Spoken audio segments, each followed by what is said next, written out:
then I thought of all these families. Today we come here together to remember the lives cut short, the lives unlived, the lives that deeply affected each other and every one of us.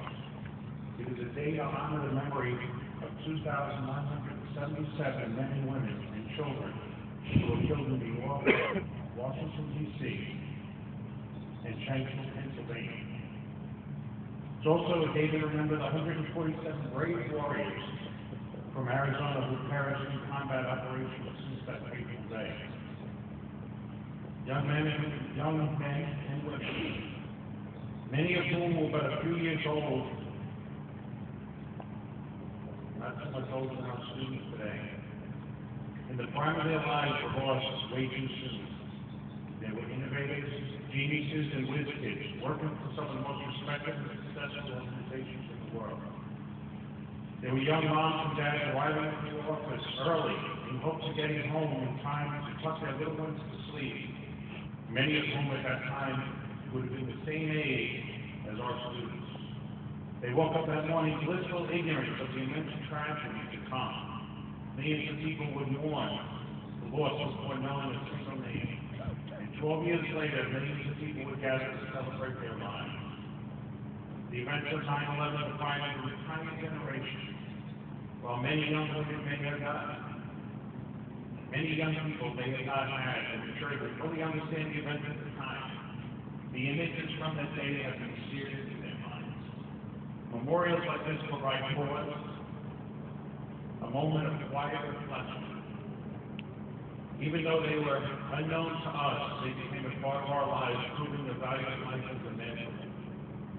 Instead of wondering what they could have been, here we stand at Grand Canyon University in awe of what their lives have accomplished. They unified neighbors of grief, rekindled our spirit, and roused the nation. For that we are eternally grateful. Someone once said that people pass on twice, once physically and then again once when they name is uttered for the last time. Never forget a tall order, and one that seems tremendous, overwhelming, and unreal. But as long as we continue to remember their lives, to speak their names, their spirit will live on indefinitely.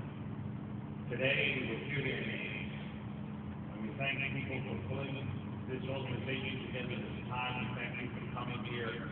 We appreciate it greatly in the memory of these people. Thank you.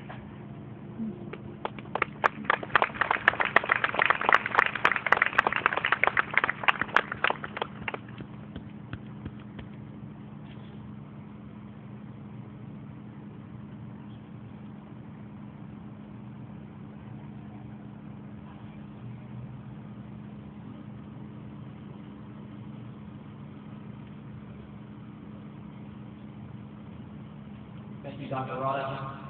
For the rest of the day, what's going to occur here on the quad is a reading of the names of the 2,977 victims of the 9/11 attack, as well as the nearly 70,000 names of service members who have been killed in combat operations subsequent to the attack.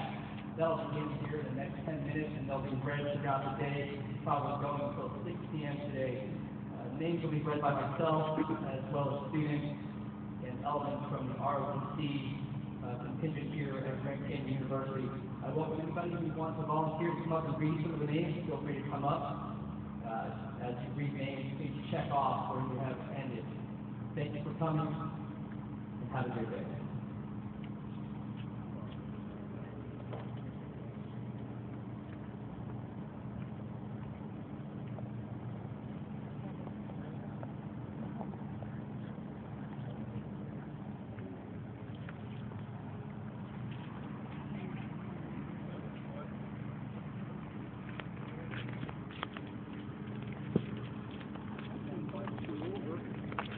Good friend of our class, social department, Doug, and he would love to hear